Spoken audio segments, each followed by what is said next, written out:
Alright, what's up guys? My name is Hector and today I'm going to be making a video on the 2021 Civic Type R Limited Edition.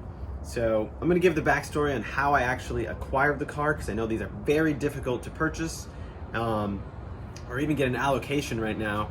And I'm just going to give the backstory on how I got the car, how many Hondas I've owned, and what's the story on it. And so to start, I've basically bought this car 3 separate times.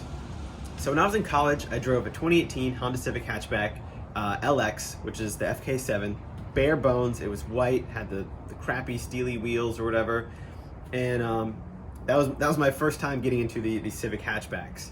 The second car I owned was after I got out of college and I got my first job.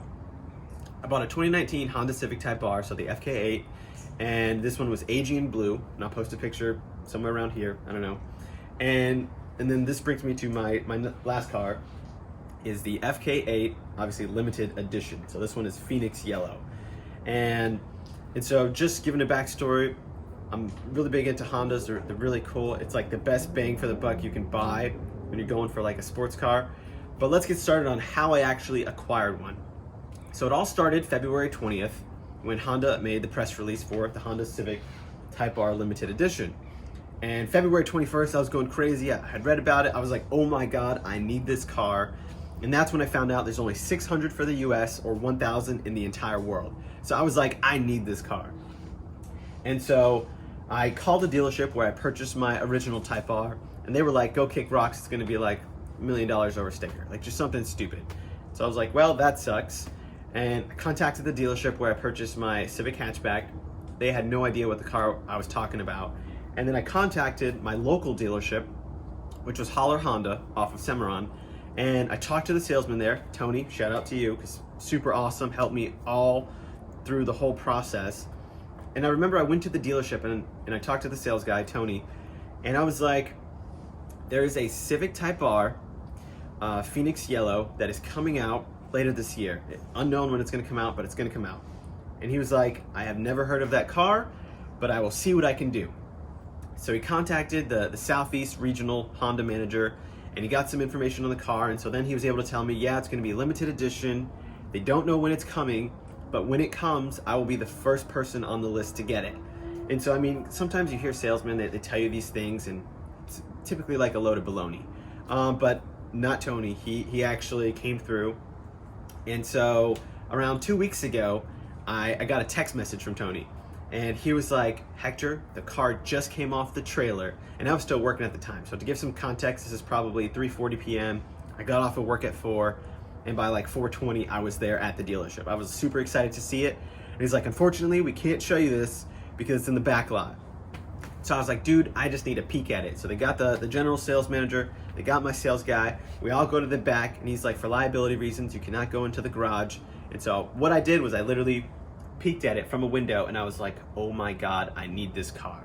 And just obviously in between February and December now, I had been researching it, trying to find stuff online. There was like no information on it, but I kept texting my salesman. I was like, why do I keep seeing Instagram posts that people in New York and South Florida are getting theirs?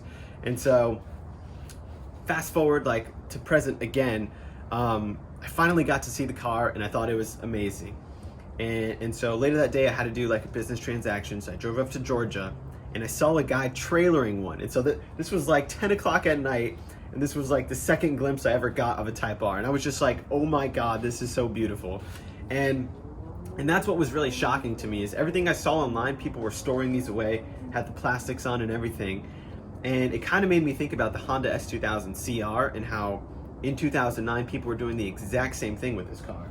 So that's why mine still has the plastics on it, still have the little foam guards, I still have everything on the vehicle, because I'm teetering on, should I drive it or should I preserve it? And I mean, I did drive it home from the dealership, so factory miles were 7 miles. I put on 9 miles to go from the dealership to its present spot, and so I have 16 miles. So technically it's not brand spanking new anymore, but I still have every single thing on the vehicle. And so that brings me to my next dilemma. Do I do a quick flip and make a couple thousand off of it, or do I just actually enjoy it and drive the wheels off of it? Because a car this significant, you're not really gonna lose money on it because it's just that rare, and Honda people want want these cars. Like my last Type R, I got it for sticker, so it was like 36,900 something, and I saw it for sale in South Florida. And if you ever find an Aegean Blue 2019 with the serial number, or not serial number, the production number 27416, that's my old car. And I mean, I was the first owner, I babied it, can't say what the second owner did, but if you ever find it, that was my old car, so there you go. But no, so that brings me on like how I purchased it, and now it's just been sitting here, and I've been toying with the dilemma. Do I keep it? Do I sell it? What do I do with it? Because at the end of the day, it is a pretty expensive car, but at the same time, I did pay $10,000 over sticker, so that's the kicker.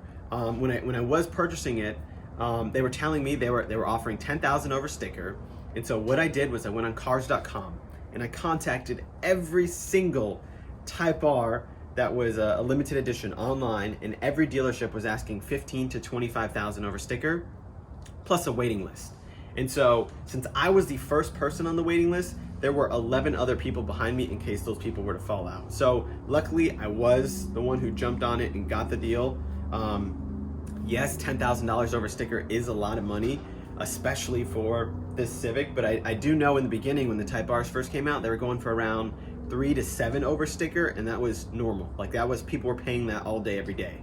And so I feel like this is gonna be similar, especially since this is capped at 600, and this is the last production run of the Type R. It should hold its value. So that brings like the next question is, what do you want to do? Like, what do you do if you want one? Because every dealership has to be a high volume dealership. They're only getting one, and dealerships are asking $15,000 to $25,000 over sticker.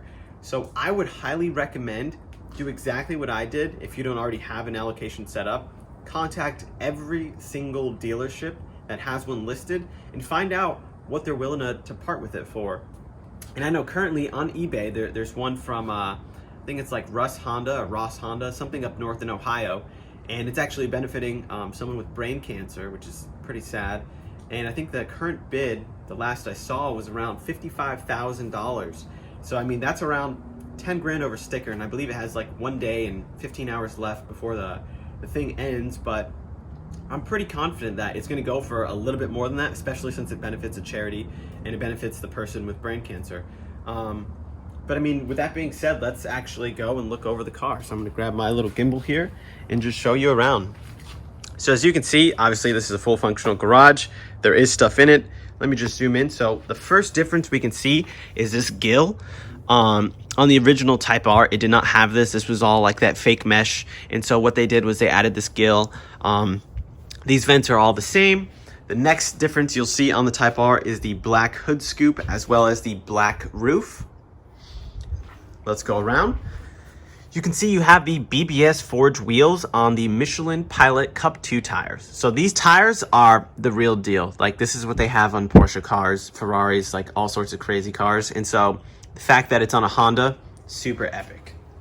And let's just go look at the wheels one more time, because these are matte finish BBS forged wheels. These things are just epic. All right, and let's keep going.